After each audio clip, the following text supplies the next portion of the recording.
نبی کریم علیہ السلام نے اس دور کے اندر کہ جب لوگ بیٹیاں دفن کر دیتے تھے، زندہ زمین میں گاڑ دیتے تھے، حضور نے بیٹی کی عزت کا، حرمت کا، حقوق کا نعرہ لگایا۔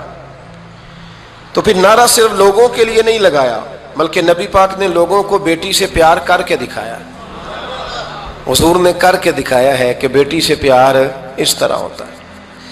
دو چیزیں آج بھی بڑی ضروری ہیں، ایک تو جو پوری دنیا میں شور اٹھتا ہے عورتوں کے حقوق کا، تو یہ تعین بڑا ضروری ہے کہ یہ جذباتی بات نہیں، یہ بڑا سمجھنے والا ہے کہ کسی بھی عورت کو حقوق کا جو چارٹر میرے رسول پاک نے عطا فرمایا ہے وہ دنیا کا کوئی اور قانون دے سکتا ہی نہیں، اس لیے کہ لوگوں کے پاس نہ تو وہ خاص فضل موجود ہے جو اللہ نے اپنے حبیب کو عطا فرمایا ہے، اور نہ ان کا وحی کے ساتھ وہ رشتہ ہے کہ ان کو وہ دائمی احکامات مل سکیں۔ تو نبی کریم علیہ السلام نے ایک زبردست چارٹر دیا عورتوں کے حقوق کا، اور اس کے ساتھ ساتھ نبی پاک علیہ السلام نے ہمیں بتلایا، حضور کی سیرت ہمیں یہ درس دینے لگی کہ سارے مطالبے بیوی سے نہ کرو۔ ہم جب بھی کوئی ایسی حدیث سنتے ہیں نا جس میں عورت کے ذمے کچھ ڈیوٹیاں ہوتی ہیں تو فٹافٹ جا کے بیوی پہ اس کو فٹ کرتے ہیں اور کہتے ہیں کہ تو ایسی نہیں ہے، حالانکہ میں یہ بات سن کے آیا ہوں۔ تو میں اکثر کہا کرتا ہوں کہ یہ چیزیں بیوی کو بتائیں گے تو وہ تو پہلے ہی کہتی ہے کہ آپ مخالف ہیں، یہ تو چیز بیٹی کو بتانے والی ہے، یہ تو بہن کو بتانے والی ہے جو آپ کے منہ سے اثر جلدی قبول کرے گی۔ تو نبی کریم علیہ السلام نے بیٹی کی تربیت کی۔ ایک بات اپنے دل کی تختی پہ لکھ لینا، یاد رکھنا، جس گھر کے اندر عورت تربیت یافتہ ہوتی ہے نا وہ گھر جنت نظیر بن جاتا ہے۔ بس یہ شاید حرف آخر ہے، شروع میں بھی اور آخر میں بھی۔ اور جس گھر کے اندر عورت غیر تربیت یافتہ عورت پہنچ جائے وہ گھر بڑا ہی شاندار کیوں نہ ہو وہ کھنڈر ہوتا ہے، اس لیے کہ وہاں تربیت یافتہ عورت موجود ہے۔ بس یہ سمجھ۔ اور میں نے دکھتے ہوئے اور تڑپتے ہوئے لوگ دیکھے ہیں، اس لیے کچھ فیصلے ایسے ہو گئے کہ وہ بیچارے ساری صلاحیتوں، خوبیوں، تقوی اور پرہیزگاری کے باوجود چونکہ گھر کے اندر عورت تربیت یافتہ نہیں تھی تو وہ دنیا میں کوئی بڑا کام سارا انجام نہیں دے سکے۔ یہ گھر کی ملکہ ہوتی ہے نا عورت، گھر کو سینچنا ہے، آپ کے بچوں کی تربیت کرنی ہے، ایک لازمی جز ہے، اس کو سمجھ لیں۔ بچے باپ جتنا مرضی مشفق ہو، مہربان ہو، پر بچوں کی اٹیچمنٹ اپنی بولیے ماں کے ساتھ ہوتی ہے نا، تو اس کا مطلب ہے کہ بچے جس کے ساتھ اٹیچ ہے کبھی بھی چھوٹی عمر میں، بڑے ہو جائیں تو بات اور ہے، کچھ چیزوں کو سمجھنے لگیں، اثر لینے لگے، معاملہ اور ہے، لیکن جب تک بچے چھوٹے رہتے ہیں وہ ہر معاملے میں ان کی ماں حق پہ نہ بھی ہو تو پھر بھی وہ اس سے پیار کرتے ہیں، یہ ممتا ہے، کرنا چاہیے، اس میں کوئی ایسی بات نہیں۔ لیکن جو بات سمجھا رہا ہوں وہ یہ ہے کہ بچوں کی ماں اگر غیر تربیت یافتہ ہوگی تو بچے تو اس سے اٹیچ پھر بھی ہوں گے، تو بچوں کی تربیت پر بھی اثر پڑے گا۔ تو اس لیے اپنی بیٹیوں کی تربیت کریں، اپنی بہنوں کی تربیت کریں، تاکہ کسی کے گھر میں جا کے وہ آدمی تکلیف محسوس نہ کرے، وہ اذیت محسوس نہ کرے، بلکہ جب میری بیٹی میری بہن کسی کے گھر میں جائے تو اس کے گھر کو امن والا کر دے، سکون والا کر دے۔ تو ہم تباہی ہے گھروں کی، میں نے بڑے بڑے سیانے لوگ تڑپتے دیکھیں، آپ یقین کریں، تڑپتے ہوئے، سسکتے ہوئے، بلاتے دیکھے ہیں، اس لیے کہ گھر کے اندر کا ماحول خوفناک ہو گیا، غیر تربیت یافتہ ماحول، اور کئی دفعہ ایسے معاملات ہوتے ہیں بعض لوگوں کے کہ جن کے لیے مشکل ہوتا ہے اس معاملے کو تبدیل کرنا۔ تو مہربانی فرمائے جمعۃ المبارک میں آج یہ نیت کریں کہ ہم بیٹیوں کی تربیت پر توجہ دیں گے، بیٹی کی تربیت کریں گے انشاءاللہ، توجہ دیں گے انشاءاللہ۔ اور تربیت کا مطلب ہمارے ہاں لوگوں نے سختی لے لیا ہے۔ آج جو میں بات کروں گا نا اس کے دونوں پہلو یاد رکھیے گا کہ تربیت کا معنی سختی نہیں۔ میرے رسول پاک علیہ السلام نے جناب فاطمہ الزہرا سے پیار بھی کھول کے کیا ہے اور تربیت بھی کھول کے فرمائی۔ ہم سمجھتے ہیں کہ تربیت جس نے کرنی ہے وہ ڈنڈا پکڑے رہے، پھر ہنسے نہ، مسکرائے نہ، ہر وقت ڈنڈا استعمال کرے گا تو تربیت ہوگی؟ دونوں باتیں غلط ہیں.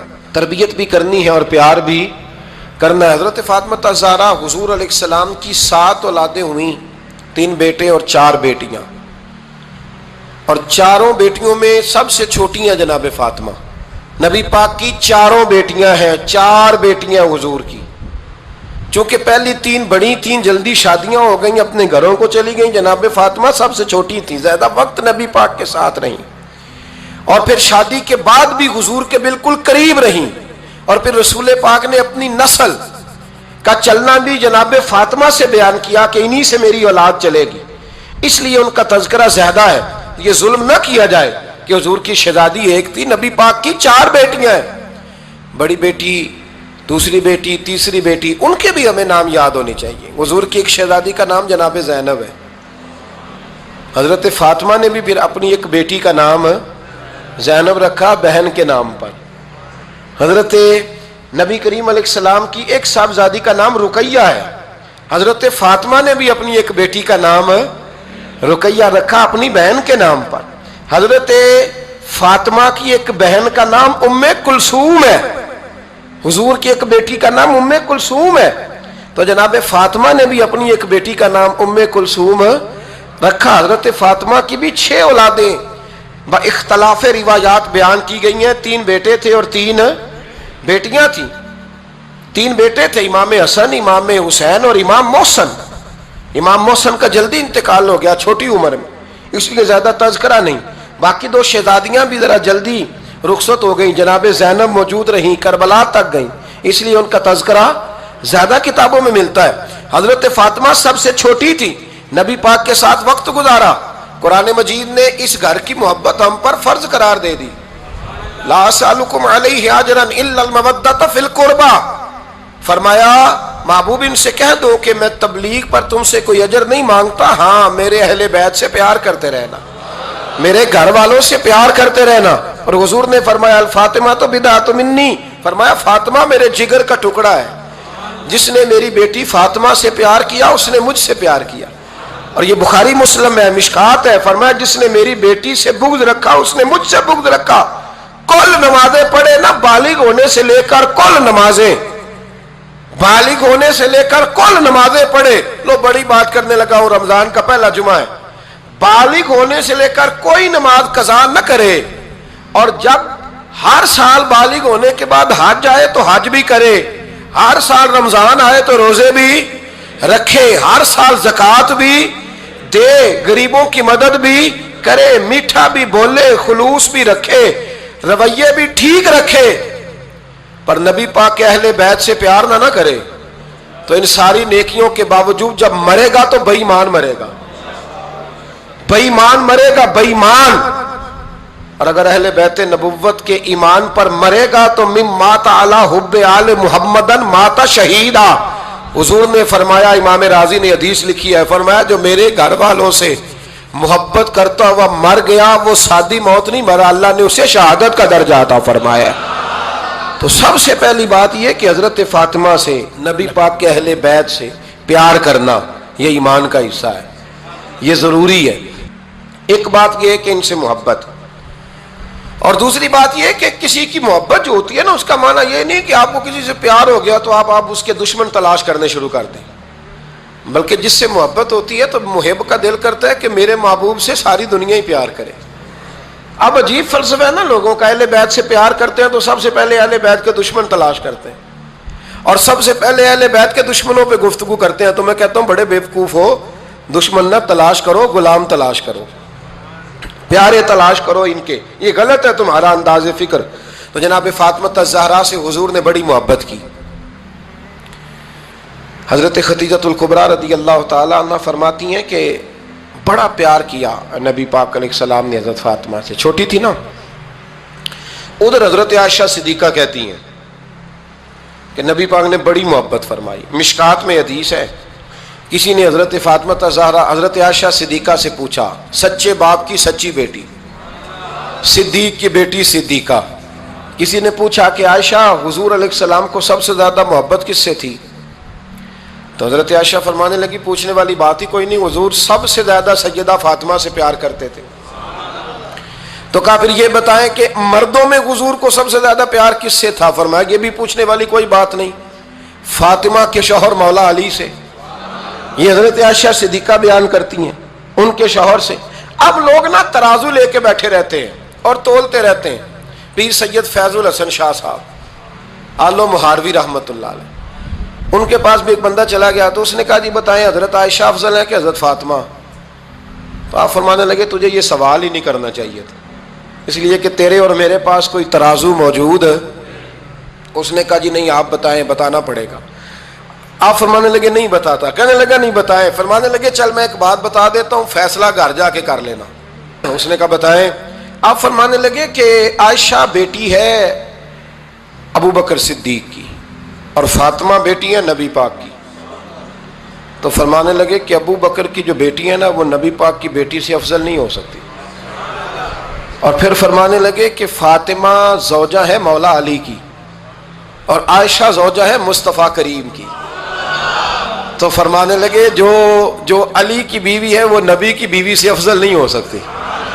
تو وہ کہنے لگا جی نتیجہ کیا ہے؟ فرمایا گھر جا کے نکال لینا، نتیجہ تو گھر جا کے نکال، یہاں ترازو پکڑ کے نہ بیٹھ۔ ہاں جو حضرت عائشہ نے کہا اس پر غور کر، حضرت عائشہ خود گواہی دیتی ہیں سب سے زیادہ حضور حضرت فاطمہ سے پیار کرتے ہیں۔ چھوٹی عمر تھی تو جناب ختیجہ، ذرا انداز دیکھیے گا بیٹی کی محبت کا۔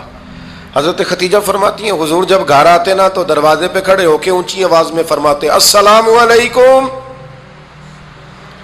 کہتے ہیں حضور نہ سلام لیتے میں جواب دیتی، اپنے گھر حضور آئے ہیں پر نبی پاک دروازے پہ ہی کھڑے ہیں۔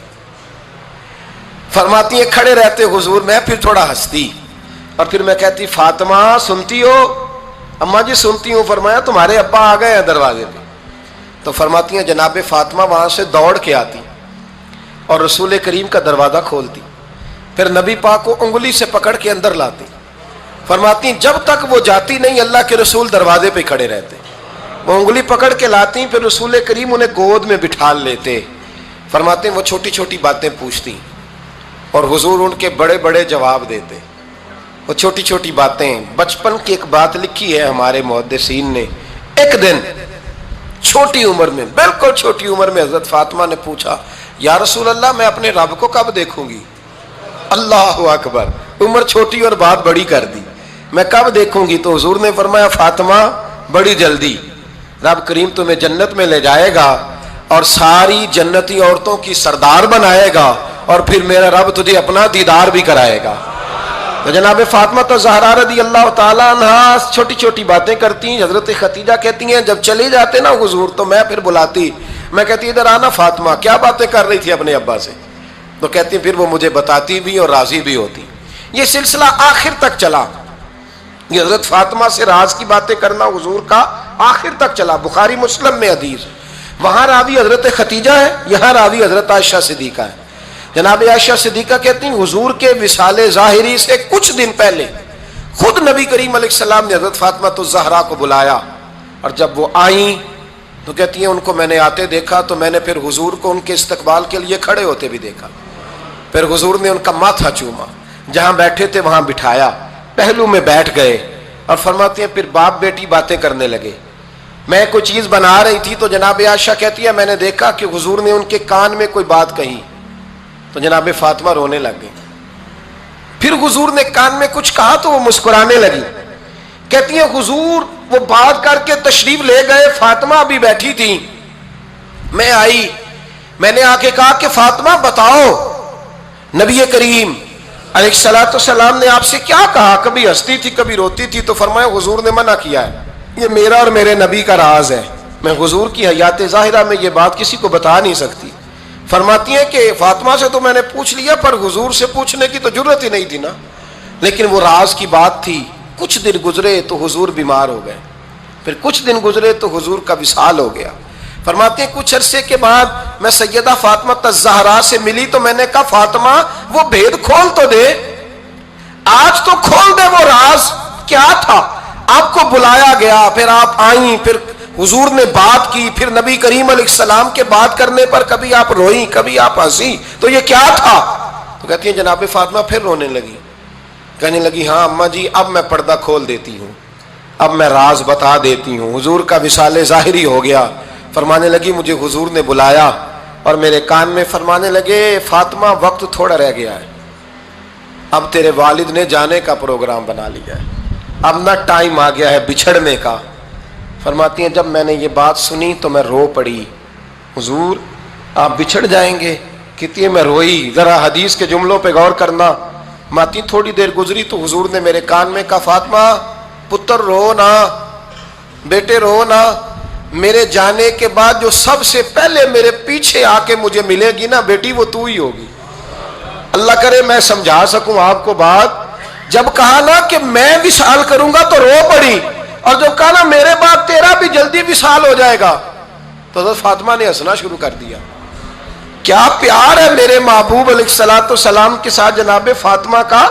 ان کے وصال کی خبر سنی تو رو پڑی، اور اپنے کی سنی تو ہنس پڑی۔ اور پھر حضور نے کہا فاطمہ تجھے یہ بھی پتا ہے نا کہ اللہ تجھے جنتی عورتوں کا سردار بنائے گا، یہ بھی تجھے پتا ہے؟ تو جناب فاطمہ الزہرا کے ساتھ شروع سے لے کر آخر تک میرے رسول کریم علیہ السلام کی محبت رہی، پیار رہا۔ اور جناب فاطمہ کا جو حضور سے پیار تھا، ایک ہے باپ کا شفقت کرنا اور ایک ہے بیٹی کا پھر اپنے باپ سے، بولیے، یہ بیٹیاں جو ہوتی ہیں نا ان کا بھی رویہ کو انوکھا ہوتا ہے ساری دنیا سے، انوکھا۔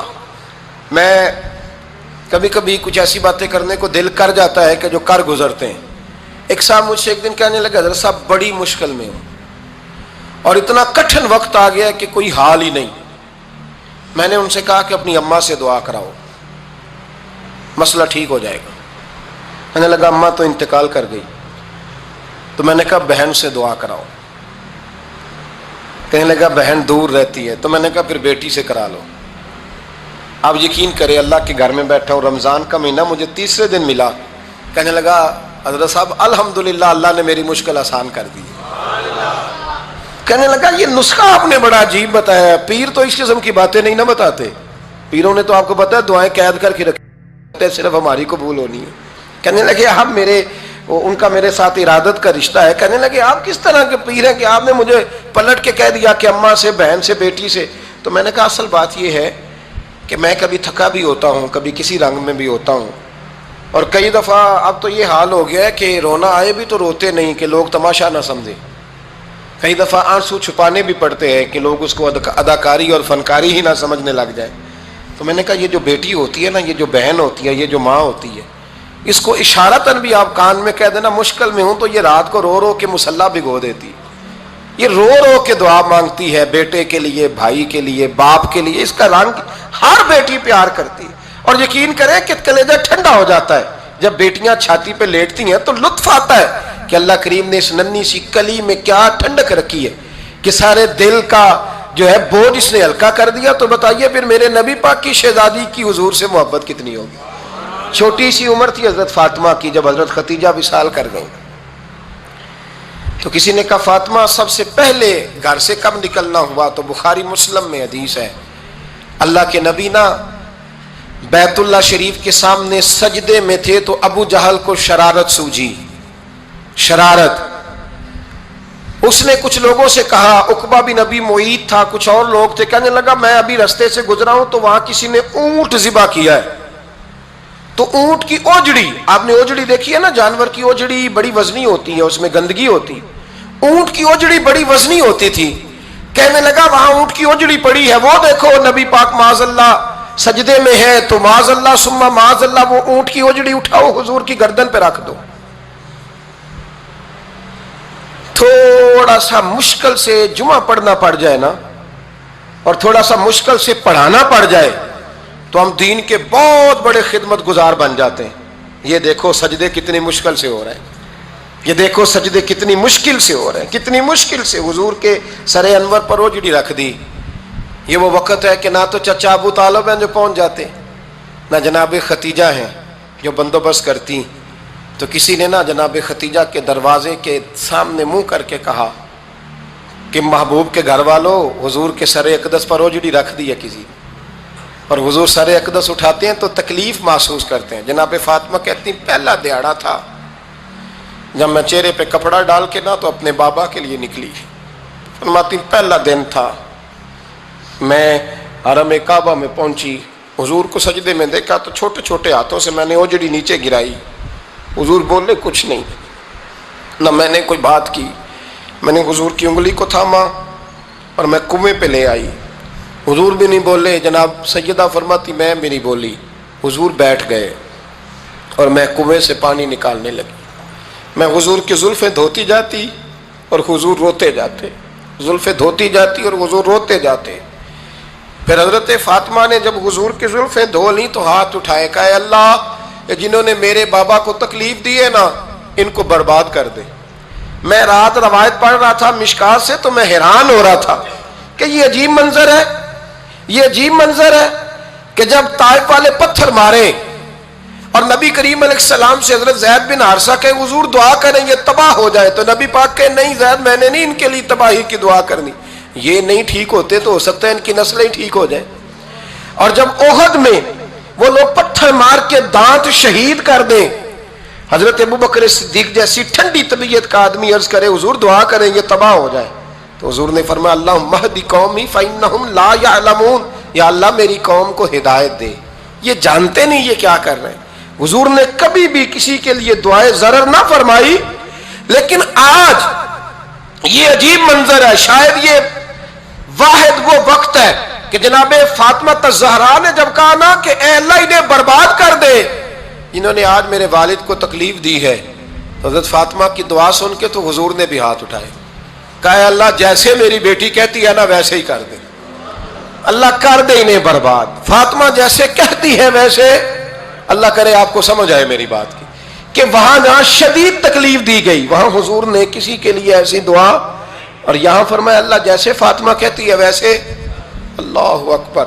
حضرت عبداللہ ابن مسعود کہتے ہیں کہ وہ دعا بھی میں نے سنی اور پھر میں نے ان سب لوگوں کو جن کے لیے جناب سیدہ نے دعا کی تھی ان سب کو پھر میں نے بدر میں کٹتے ہوئے بھی دیکھا، میں نے ان کی لاشوں پر گھوڑے چلتے ہوئے بھی دیکھے، پھر میں نے دیکھا کہ صحابہ انہیں گھسیٹ کر کنووں میں ڈال رہے تھے، میں غور سے دیکھ رہا تھا اور ان کے چہرے پہچان رہا تھا، تو مجھ سے کسی نے کہا عبداللہ تم کیا غور کر رہے ہو، تو میں نے کہا میں غور کر رہا ہوں یہ وہی ہیں سارے جن کے لیے سیدہ فاطمہ نے دعا کی تھی کہ یہ برباد ہو جائے، یہ وہی ہیں میرے رسول کریم علیہ السلام کی ہر تکلیف کو جناب فاطمہ نے اپنی تکلیف سمجھا، ہر تکلیف کو۔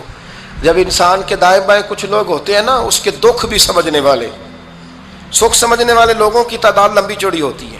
ہمارے زمانے میں ہمارے ہر آدمی کے ساتھ ذاتی مطالبات ہیں، ذاتی، تو جب تک وہ میرا مطالبہ پورا کرتا رہتا ہے میرا اس سے پیار رہتا ہے، اور جب وہ میری خواہشات پوری کرنی چھوڑ دیتا ہے پھر میرا اس سے کوئی رشتہ نہیں رہتا۔ میرے عزیز حضرت فاطمہ الزہرا کا کمال یہ ہے کہ انہوں نے میرے محبوب کا دکھوں میں ساتھ دیا، حضور کی تکلیف پر وہ تکلیف میں آتی، پریشان ہوتی۔ یہاں سے بات چلی 4-5 سال عمر مبارک تھی، حضرت فاطمہ کی کل عمر 29 سال ہوئی ہے، 15 سال یا کچھ زیادہ آپ کی عمر تھی جب حضور نے بیاہ کر دیا تھا۔ ہم لوگ سمجھتے ہیں کہ شاید اب آپ 30 سال کے بچے کو کھڑا کر کے کہیں کہ دین کی کوئی بات کر، کوئی تکلیف برداشت کر، تو کہتے ہوں میں تو ابھی بچہ ہوں، یعنی 29 سال کی عمر ہوئی ان کی۔ چلیں جس نے زیادہ لکھی ہے اس نے 32-33 لکھ دی ہوگی، 40 تک کوئی بندہ نہیں گیا، لیکن میں جس روایت پر زیادہ اعتماد کرتا ہوں ان راویوں نے 29 سال عمر حضرت فاطمہ کی، اور ڈھیر سارے محدثین نے لکھی۔ یارو حیرانگی کی بات ہے نا، اس 29 سال کی عمر میں انہوں نے حضور کا بھی کھول کے ساتھ دیا، مولا علی کا گھر بھی پورا آباد کیا، اپنے شہزادوں کی تربیت کر کے میدان کربلا بھی سارا سجا دیا، دنیا کا انقلاب برپا کر دیا۔ 29 سال کی عمر میں کام کرنا ہو تو سال تھوڑے بھی بڑے ہوتے، اور نہ کرنا ہو تو پھر تو 80 سال کے بچے بھی میں نے دیکھے ہیں۔ بزرگ مجھ سے ناراض نہ ہو جائیں، اللہ مجھے بے ادبی سے بچائے، میں صحیح کہہ رہا ہوں، میں نے 80 سال کے بچے بھی۔ آپ نے بڑے تب ہونا ہے جب آپ نے نفسیاتی طور پہ بڑے ہونا ہے، لیکن آپ کی عمر ہو گئی ہو 70 سال لیکن تصویروں کی خواہش ابھی بھی نہ جاتی ہو، ابھی بھی پروگرام بنتا ہو کہ کوئی بندہ مل جائے تو بریانی کھانے جائیں لاہور، ابھی بھی آپ اس سے نکلے نہ ہوں، اس کیفیت سے ذوق شوق ابھی وہی ہو، اس کا مطلب یہ ہے کہ قد بڑا ہوا، عمر بڑی ہوئی، لیکن ذہنی اور نفسیاتی طور پر وہ پختگی نہیں آئی جس کی ضرورت تھی. ہمیں ذہنی طور پر پختہ ہونا چاہیے. میری بات پر توجہ کریں گے آپ حضرات اور غور کریں گے. نبی کریم علیہ السلام کی تکلیفوں میں انہوں نے ساتھ دیا. ایک تو یہ اوجڑی اتاری تو پھر یہ وقت بیتتا گیا. ایک حدیث کے راوی مولا علی شیر خدا ہے, امام صاحب بھی نے لکھی ہے. نبی پاک نے نا دین کے لیے بڑی مشقت کی, جد و جہد کی.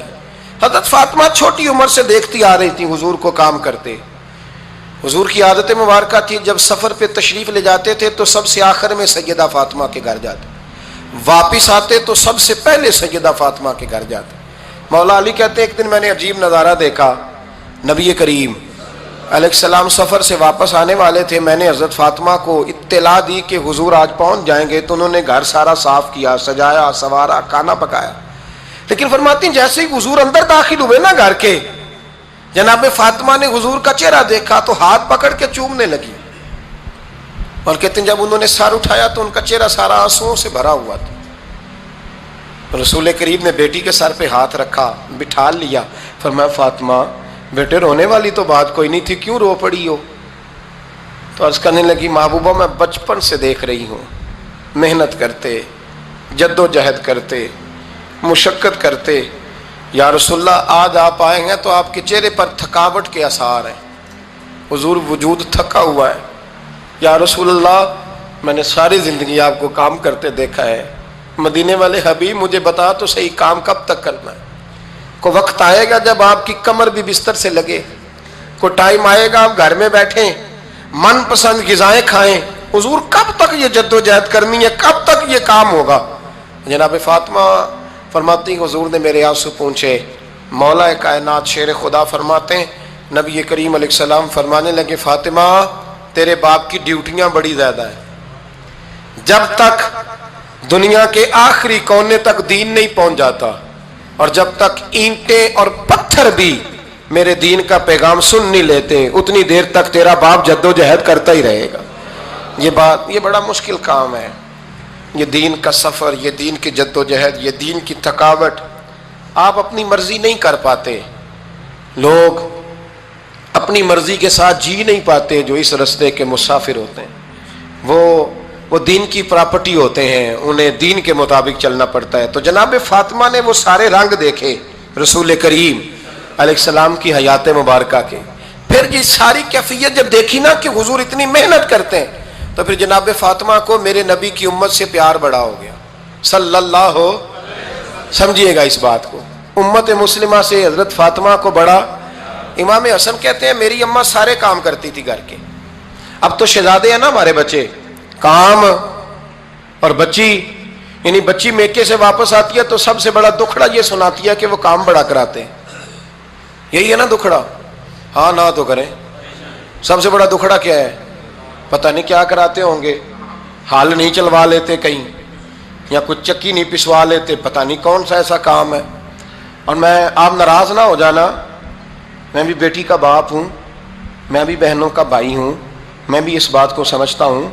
لیکن ایک بات ذہن میں رکھنا کہ یہ بات نہیں ہے کوئی کرنے والی کہ سارے بچی کے ماں باپ جمع ہو کے پہنچ جاتے ہیں ہماری بچی جی کام بڑے کرتی ہے. مثلاً کیا کرتی ہے, کیا کرتی ہے وہ؟ آؤ میں بتاؤں میرے مصطفیٰ کی بیٹی کیا کرتی تھی. میں نے سینکڑوں دفعہ یہ بات کی ہے اور میرا دل کرتا ہے روزانہ کروں, پھر کرتا ہوں. دنیا میں کوئی اتنا غریب ہے جس کی بیٹی اتنا کام کرے کہ ہاتھوں پہ چھالے پڑ جائیں؟ ہے کوئی اتنا غریب تو اٹھ کے بتائے کہ میری بیٹی سسرال میں اتنا کام کرتی ہے کہ چھالے پڑ جاتے ہیں؟ میں دکھاتا ہوں, میرے رسول کی شہزادی کو چھالے پڑ جاتے.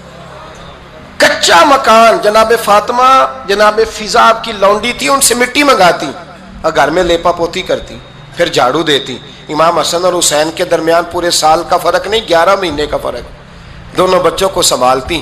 جناب علی کی والدہ حضرت فاطمہ بنت اسد بوڑھی تھی. جناب فاطمہ وہ کھول کے نوکری کرتی کہ حضرت فاطمہ بول پڑتی, حضرت فاطمہ بنت اسد بول پڑتی. کہتی بیٹے فاطمہ میرا اتنا نہ خیال رکھا کر, تیرے اپنے بھی بچے ہیں.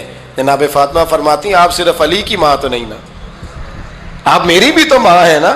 یہاں بیبیاں فلسفہ بیان کرتی ہیں, وہ کہتی ہیں جی کس حدیث میں آیا ہے ساس سسر کی خدمت فرض ہے؟ میں نے کہا کسی میں بھی نہیں آیا. ہم کیا کہہ رہے ہیں, کسی میں بھی نہیں آیا. لیکن یہ تو آیا ہے نا کہ شوہر راضی ہو تو اللہ راضی رہتا ہے. تو اگر شوہر ماں باپ کی خدمت سے راضی ہوتا ہے تو کرو خدمت. اس کو تو راضی کرنا ہے نا, اس پر تو توجہ دو. حضرت فاطمہ پھر چکی پیستی. چکی چکی یہ آسان جملہ نہیں, کہہ جاتے ہیں ہم, سن لیتے ہیں آپ. چکی پیس کر, جو پیس کر اس کا آٹا بنانا, پھر بچوں کے لیے کھانا پکانا. پھر ایک دن کہنے لگے علی آپ کی آمدن تھوڑی ہے, خرچے زیادہ, چرخا نہیں لا دیتے. فاطمہ کیا کرو گی؟ فرمایا تھوڑا سا سود بنا لیا کروں گی, تم بیچ آیا کرنا. چلو میں تھوڑا ہاتھ بٹاؤں گی. یہ ساری ڈیوٹیاں کر کے حضرت حسن برواتے ہیں. پھر عزت والے رسول کی عزت والی بیٹی, پھر شانوں والے نبی کی شانوں والی بیٹی, پھر پاک محبوب کی پاک شہزادی, ساری ڈیوٹیاں کر کے رات کو مولا علی سے کہتی اگر آپ اجازت دیں تو اللہ کو راضی نہ کر لوں. حضرت علی فرماتے فاطمہ جیسے دل کرے. تو امام حسن کہتے ہیں پھر میری ماں مصلی بچھا لیتی, مصلی, اور پھر ساری رات وہ نماز پڑھتی, ساری رات.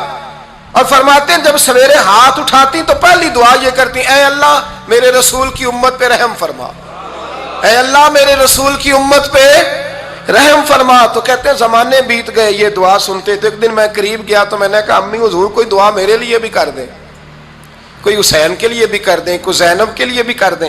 ساری دعائیں امت مصطفیٰ امت مصطفیٰ امت مصطفیٰ. کتنا بڑا جملہ ہے, کتنا بڑا. شیخ محقق نے لکھا ہے کتنا بڑا. جناب فاطمہ فرمانے لگی تیرے لیے بھی کرتی ہوں, حسین کے لیے بھی کرتی ہوں, زینب کے لیے بھی کرتی ہوں, سب کے لیے کرتی ہوں. پر بیٹا یاد رکھنا فاطمہ کی دعاؤں پر پہلا حق میرے رسول کی امت کا ہے. فاطمہ کی اصل میں بات بہت خوشی کی سنا دی میں نے آپ کو, لیکن آپ وہیں سست کے سست رہ گئے. یہ کسی عام آدمی کی دعا نہیں, پیر صاحب کی, درویش صاحب کی رٹی رٹائی دعا نہیں, یہ سیدہ فاطمہ کی دعا ہے.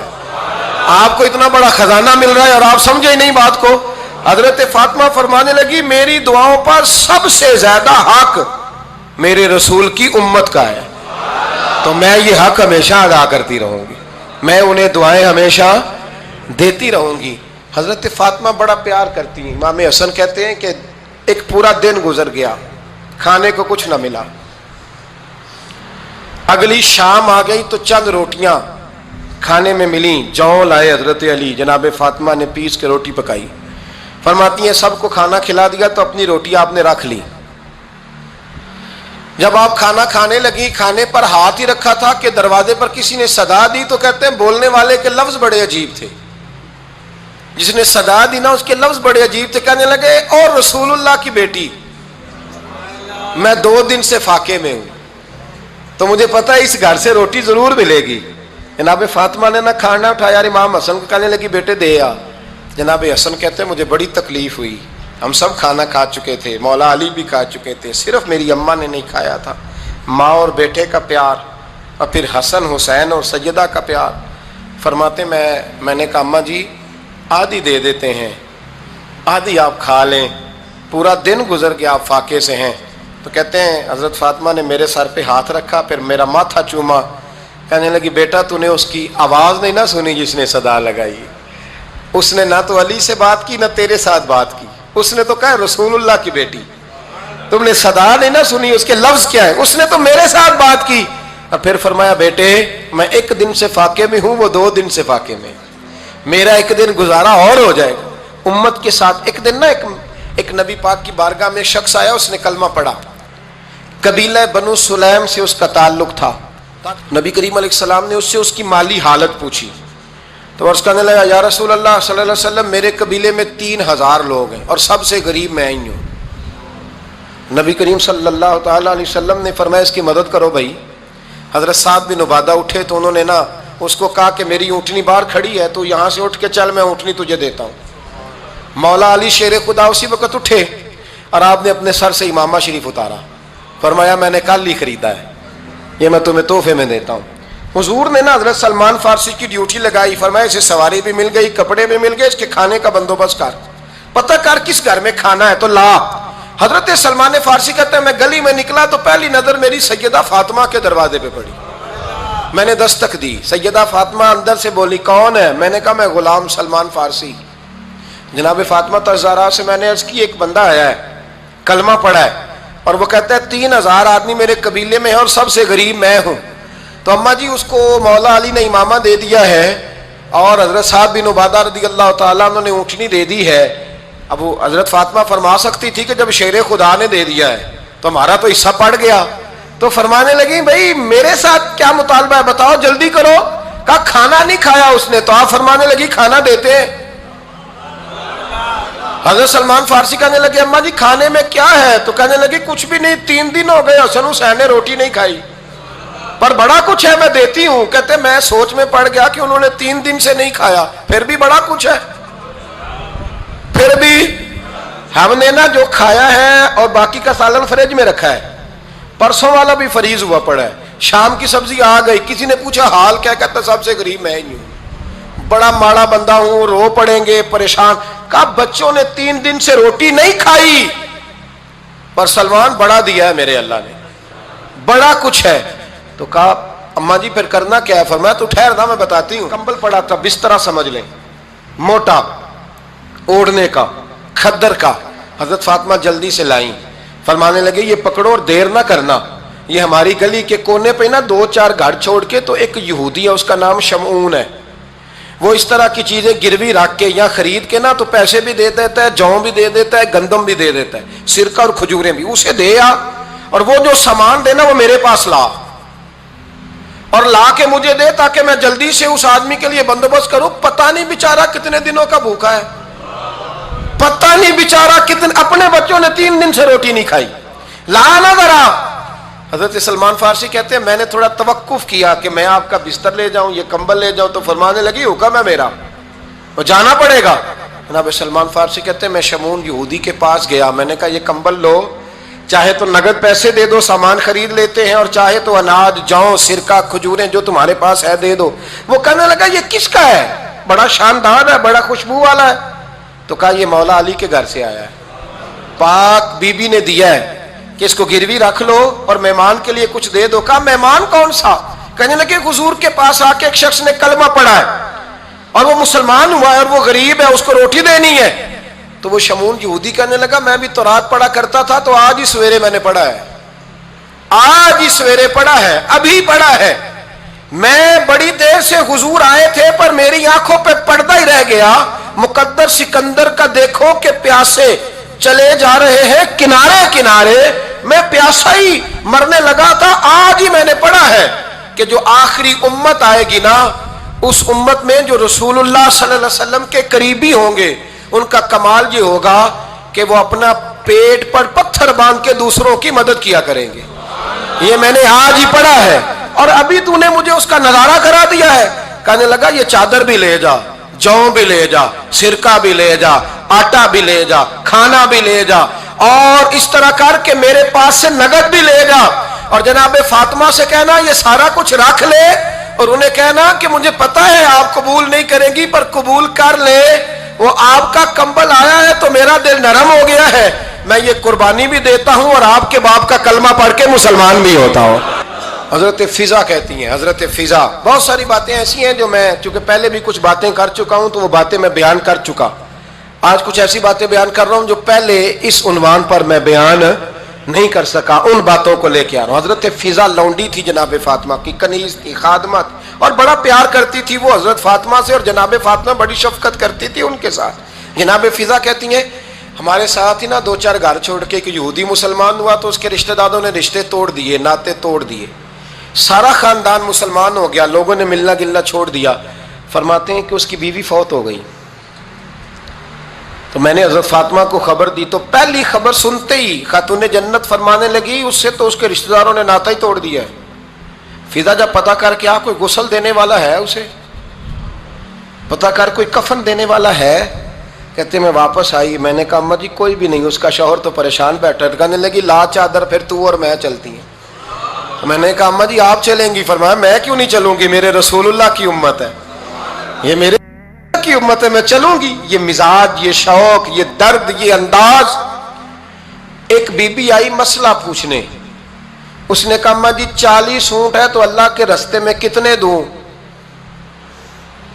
تو حضرت فاطمہ فرمانے لگی اگر یہ سوال تجھ سے ہوتا تو جواب اور ہے, مجھ سے ہو تو جواب اور ہے. تو بی بی کہنے لگی اماں جی دونوں ہی بتا دیں. تو اماں فرمانے لگی اگر 40 اونٹ تیرے پاس ہو تو نے اس میں سے ایک دینا ہے، اور اگر 40 فاطمہ کے ہو تو فاطمہ نے سارے ہی اللہ کے راستے میں دینے ہیں. تیرے لیے حکم اور ہے اور میرے لیے بات اور ہے. تیرے پاس ہو تو 40 میں سے ایک دے دے، اور میرے پاس ہو تو میں 40 کے. اور ایک بات اگر نہ کروں تو موضوع مکمل نہیں ہوتا. میرے نبی کریم علیہ السلام نے ایک دن صحابہ سے پوچھا بتاؤ بہترین عورت کون سی ہوتی ہے؟ کون ہوتی ہے؟ آکسفورڈ کی پڑھی ہوئی جی، پنجاب یونیورسٹی جس نے ایم فل کا مقالہ لکھا ہو، پی ایچ ڈی ہو جس نے پی ایچ ڈی کی ہو نمل یونیورسٹی سے، ایک کراچی یونیورسٹی کی ڈگری ہولڈر ہو، کہ باہر سے ایم بی بی ایس کر کے آئی ہو. کون افضل ہوتی ہے؟ کہ یا جو اچھی گفتگو کرے، نماز پڑھے، عبادت کرے وہ افضل؟ کوئی تو ایسی وجہ ہوگی نا. صحابہ سے حضور نے سوال پوچھا تو صحابہ نے بھی مختلف جوابات دیے. کسی نے کہا حضور پنجگانہ نماز پڑھنے والی. فرمایا بات تمہاری ٹھیک ہے پر تم میری مراد کو نہیں پہنچے. ایک نے کہا یا رسول اللہ صلی اللہ علیہ وسلم پردہ کرنے والی. فرمایا بات تمہاری ٹھیک ہے پر تم میری مراد کو نہیں پہنچے. ایک نے کہا حضور با پردہ عورت. فرمایا بات تمہاری ٹھیک ہے پر تم میری مراد کو. حضرت علی کہتے ہیں بیٹھا میں بھی تھا بیچ، لیکن میں بھی مراد کو سمجھ نہیں پا رہا تھا، حالانکہ شہر علم کے دروازے کا نام مولا علی ہے. فرماتے ہیں اس وقت اللہ کی حکمت تھی کہ جواب کوئی اور دے. تو حضرت علی کہتے ہیں قد بھی میرا چھوٹا تھا، بیٹھا بھی میں پیچھے تھا، تو تھوڑی گردن اور جھکا کے نا تو میں نکل گیا اور فاطمہ کے حجرے میں پہنچ گیا. تو میں نے کہا فاطمہ حضور نے ایک سوال پوچھا ہے تو صحابہ جواب دے رہے ہیں پر حضور کہتے ہیں تم میری مراد کو نہیں پہنچے، ذرا جلدی سے جواب نہیں دیتی. تو خاتون جنت ہنس پڑی، فرمانے لگی میں جواب دوں؟ آپ کو بھی کہا ہاں دیں جواب کا. کیا؟ فرمانے لگے بتاؤ سب سے بہترین عورت دنیا کی کون سی؟ سب سے بہترین. تو جناب فاطمہ کہنے لگی سادہ سا جواب تھا، آپ لوگوں کو آیا کیوں نہیں؟ کہا چلو بتاؤ. تو جناب فاطمہ فرمانے لگی دنیا کی سب سے بہترین بیوی وہ ہے جس کو نہ کبھی غیر محرم نے دیکھا ہو، اور اگلے لفظوں پہ غور کرنا، نہ کبھی غیر محرم نے اسے دیکھا ہو اور نہ اس بی بی نے کبھی کو غیر محرم دیکھا ہو. یہ کوئی پردہ نہیں کہ بی بی کہتی ہے جناب میں تو چہرہ ڈھام کے نکلی تھی، باقی میں دکاندار سب سے بات چیت کر آئی، سب کے چہرے دیکھ آئی. حضرت فاطمہ نے بتایا کہ تیری آنکھوں کا بھی پردہ ہے. اور وہ روایت وہاں الگ موجود ہے کہ حضور نے حضرت عائشہ صدیقہ ام سلمہ سے کہا کہ عبداللہ ابن مکتوم نابینا ہے تو پردہ کرو. تو یہ نابینا اس سے پہلے سیرت نگاروں نے لکھا ہے کہ ایک دن یہ اس سے پہلے حضرت فاطمہ کے گھر چلے گئے حضور کے ساتھ. تو نبی کریم علیہ السلام نے جب ان کو لے کے حضور داخل ہوئے تو جناب فاطمہ نے آنکھیں جھکا لی، پردہ کر لیا. تو حضور نے فرمایا بیٹی وہ تو نابینا ہے. تو عرض کرنے لگی حضور مجھے تو نظر آ رہا ہے نا. یعنی حضور نے جو ازواج کو کہا وہ بات کی. جناب فاطمہ کا جو انداز ہے وہ نرالا ہے. تو حضرت علی کہتے ہیں جناب فاطمہ نے جواب دیا کہ بہترین عورت وہ جسے نہ کبھی غیر محرم دیکھا ہو اور نہ غیر محرم نے کبھی، وہ بی بی نے بھی کبھی غیر محرم بندہ نہ دیکھا ہو، دیکھا ہی نہ ہو اس نے. یہ پوائنٹ ذرا مشکل ہے، سمجھنے والا ہے. تو حضرت علی کہتے ہیں میں وہاں سے گردن جھکائی اور بیچ آ کے بیٹھ گیا، بات ابھی جاری تھی. حضور نے فرمایا آتا ہے کسی کو جواب؟ تو کہتے ہیں میں نے ہاتھ کھڑا کیا. میں نے کو حضور آتا ہے. تو حضور مسکرا پڑے، فرمایا چل بتا. میں نے عرض کی حضور بہترین عورت وہ ہے کہ نہ کبھی اسے غیر محرم نے دیکھا ہو نہ اس نے کبھی غیر محرم دیکھا ہو. تو حضرت علی کہتے ہیں شاباش مجھے ملنی چاہیے تھی نا. حضور مسکرا پڑے، کہنے لگے میں نے تو پہلے ہی کہا ہے فاطمہ تو بدعت منی، فاطمہ میرے جگر کا ٹکڑا ہے، میں نے تو بڑا پہلے کہہ دیا ہے. تو کہتے ہیں صحابہ میری طرف دیکھنے لگے کہ یہ تو تعریف فاطمہ کی ہونے لگ گئی ہے. تو میں نے کہا کیا کریں؟ اس محبوب کو بتایا ہے جس کے لیے اللہ نے کوئی پردہ رکھا ہی نہیں، سارے پردے کھول دیے. حضرت فاطمہ کے وصال کا وقت آیا، انتقال کا. تو حضرت اسماء بنت امیس کو بلایا اور بلا کے فرمانے لگی تو مجھے غسل دینا اور سوائے میرے شوہر مولا علی کے کسی اور سے مدد بھی نہ لینا. اور فرمانے لگی میں نے حبشہ کے بارے میں سنا ہے کہ وہاں جب بیویوں کا جنازہ اٹھتا تھا تو وہ لوگ چارپائی کے اوپر یوں کر کے اس طرح کر کے لکڑیاں لگاتے تھے، نیچے باندھ لیتے تھے اور لکڑی میں لچک ہو تو اوپر جا کے پھر اس کو باندھ دیتے تھے تو پردہ بن جاتا تھا. فرمایا میں نے علی کو بتا دیا ہے، تمہیں بھی بتا رہی ہوں، جنازہ میرا رات کو اٹھانا اور لکڑیاں لگا کے نا تو اوپر پردہ کر لینا. میرے وجود پر پڑی ہوئی چادر پر بھی کسی کی نظر نہیں پڑنی چاہیے. رات کو جنازہ اٹھانا اور رات کو مجھے دفن کر دینا. مدینہ منورہ میں حضور کے وصال ظاہری کے 6 ماہ بعد جناب فاطمہ الزہرا کا جنازہ اٹھا تو مسجد نبوی شریف سے ایک شخص اپنی داڑھی آنسوؤں سے بھگوتا ہوا نکلا تو حضرت ابوبکر صدیق نے کھڑا کر کے پوچھا کیوں نبی پاک کے چچا عباس روتے کیوں ہو؟ حضرت عباس کہنے لگے پہلے حضور گئے تھے، اب نبی پاک کی تصویر بھی چلی گئی۔ کہا کیا ہوا؟ کہا جناب فاطمہ کا وصال ہوا، پھر سے ایک دفعہ مدینے میں رات آئی، پھر سے شام ہوئی، پھر سے جنازہ اٹھا۔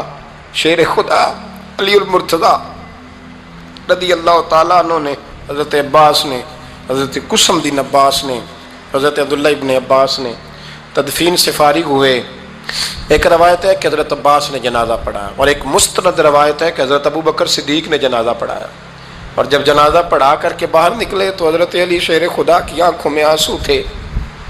اتنے کالی روتے کیوں ہو؟ ماننے لگے صرف فاطمہ نہیں گئی، مصطفیٰ کریم کی امت کے لیے دعائیں کرنے والا ایک بڑا ہاتھ رخصت ہوا ہے، ایک بڑا ہاتھ۔ جناب فاطمہ الزہرا نے 29 سال کی عمر مبارک گزاری۔ میں نے پہلے بھی ایک دفعہ یہ موضوع بیان کیا تھا تو میں نے بات کر دی تھی، کیونکہ میں نے نہیں کی، وہ بات کسی اور کی ہے، کرنی بڑی ضروری ہے۔ علامہ اقبال کہنے لگے، اسرار بے خودی میں لکھنے لگے کہ فاطمہ جو تو نے کیا ہے وہ کوئی نہیں کر سکتا۔ اقبال کہنے لگے فاطمہ جب تجھے دیکھتا ہوں نا تو تڑپ اٹھتا ہوں۔ کہنے لگے اے فاطمہ میرے رسول کریم نے نا میرے پاؤں میں شریعت کی زنجیریں باندھ دی ہیں، اگر مجھے شریعت منع نہ کرتی، حضور پابند نہ کرتے تو میں کعبے کا طواف نہ کرتا، تیری قبر کا طواف کرتا۔ فاطمہ تو نے 29 سال میں وہ انقلاب برپا کیا، امت پر وہ رحمت کی۔ علی کے گھر کی ہے عزت، علی سے سنتے ہیں، نبی کے گھر کی ہے عزت، نبی سے سنتے ہیں۔ وہ جس نے معزز کیا گھرانے کو، حسین پال کے جس نے دیا زمانے کو۔ اور میرے اعلیٰ حضرت فرماتے ہیں سیدہ زاہدہ طیبہ طاہرہ۔ کبھی آپ اگلا فقرہ سنے نے تو بریلی کے امام نے حد کر دی، فرمانے لگے جان احمد کی راحت پہ لاکھوں سلام۔ جان احمد کہتے ہیں نبی پاک کی جو جان ہے وہ سیدہ فاطمہ ہے، اور صرف جان نہیں، یہ وہ والی حضور کی جان ہے جس سے نبی پاک سکون حاصل کرتے ہیں، راحت حاصل کرتے ہیں۔ جان احمد کی راحت پہ، اور اس کا ایک ترجمہ یہ ہے کہ نبی پاک کی جان کو سکون حضرت فاطمہ کی وجہ سے ملتا۔ جان احمد کی راحت پہ لاکھوں سلام۔ اور حضرت حسنین کریمین کا ذکر کرتے ہوئے فرماتے ہیں آب تطہیر سے جس میں پودے جمے۔ حضرت فاطمہ کے بارے میں کچھ روایتوں میں یہ آتا ہے کہ عورتوں کی طرح انہیں حیض نفاس نہیں آتا تھا، اللہ نے پاک پیدا فرمایا، اور مولا علی تو پہلے ہی پاک ہے، تو فرماتے ہیں یہ جو بچے ہوئے نا یہ آب تطہیر سے جس میں پودے جمے۔ یہ بریلی کے امام کی محبت ہے سیدہ فاطمہ سے اور حسنین کریمین سے۔ کیا انداز ہے، کہنے لگے آب تطہیر سے جس میں پودے جمے، اس ریاض نجابت پہ لاکھوں سلام۔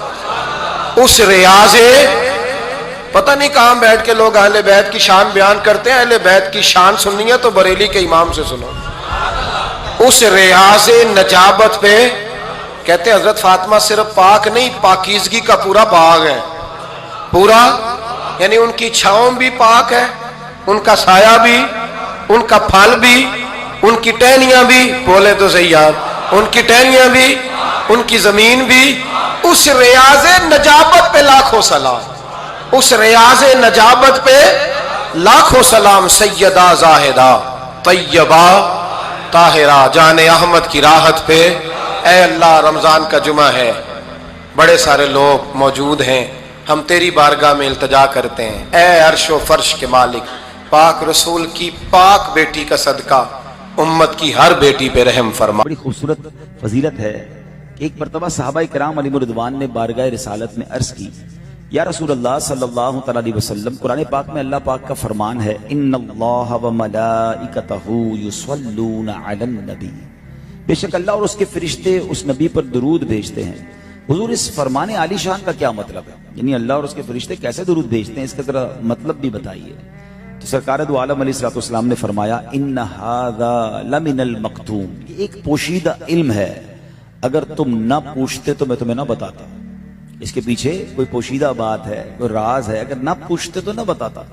پھر آپ علیہ السلام نے اس آیت کا مطلب بتاتے ہوئے فرمایا ان اللہ عز وجل وکل بملکین، بے شک اللہ پاک نے میرے لیے 2 فرشتے مقرر فرمائے ہیں. فرمایا لا اذکر عند عبد مسلم فیصلی علی، جب کسی مسلمان کے پاس میرا ذکر ہو اور مجھ پر درود پڑھے تو فرشتے کہتے ہیں غفر اللہ لک، اللہ پاک تمہاری بخشش فرمائے. اور فرشتوں کی دعا کے جواب میں اللہ پاک اور اس کے فرشتے آمین کہتے ہیں. اللہ اکبر. یعنی نبی پاک علیہ السلام کا نام نامی سنیں یا لیں، انشاءاللہ درود پاک پڑھیں، اور جب درود پاک پڑھیں تو فرشتہ دعا دیتا ہے اللہ تیری مغفرت فرمائے، اور آقا فرماتے ہیں کہ اس دعا پر اللہ اور اس کے فرشتے آمین کہتے ہیں.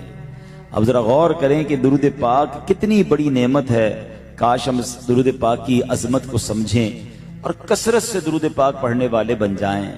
زبان و قلب کی عظمت درود پاک سے ہے، زبان و قلب کی عظمت درود پاک سے ہے، ہر ایک غم سے حفاظت درود پاک سے ہے. دعائیں ہوتی ہیں قبول اس وسیلے سے، خدا کی خاص عنایت درود پاک سے ہے. ازل کے دن سے میرے مصطفیٰ کے چرچے ہیں، تمام دہر پہ رحمت درود پاک سے ہے.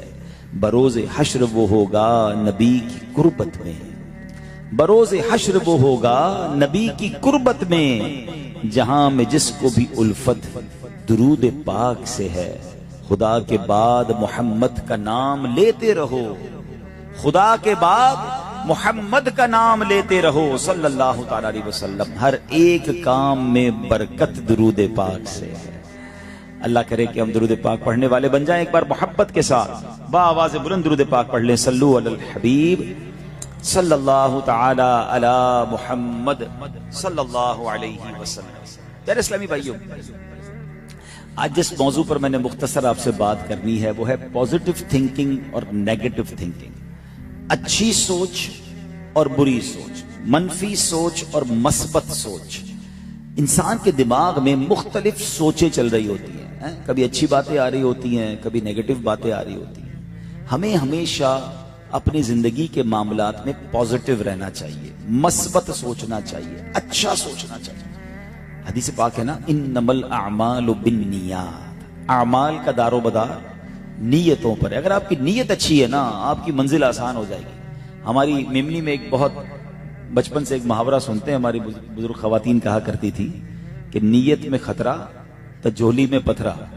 یعنی اگر نیت اچھی نہیں ہے نا تو ملتا بھی کچھ نہیں ہے، پھر جھولی میں پتھر ہی رہ جاتے ہیں. اچھی نیتیں ہوں تو بندہ بڑے بڑے کام بڑی آسانی سے کر لیتا ہے اور اللہ کی مدد بھی اس کے ساتھ آ جاتی ہے.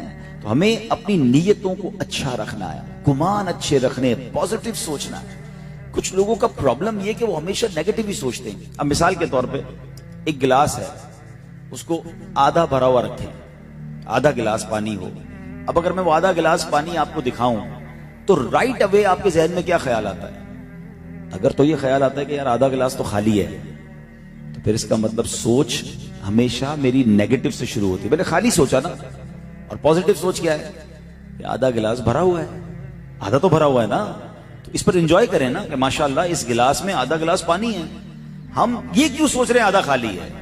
جس دن آپ نے اپنی سوچ کا دھارا بدل لیا نا، جب آپ پازیٹیو سوچنے لگ گئے تو دیکھیں کام کیسے ہو جاتے ہیں. میں آپ کو ایک واقعہ سنا تو اس سے آپ کو بات اور سمجھ آئے گی کہ اچھی نیتیں کہاں پہنچا دیتی ہیں اور بری نیت انسان کو کیسے تباہ کر دیتی ہے.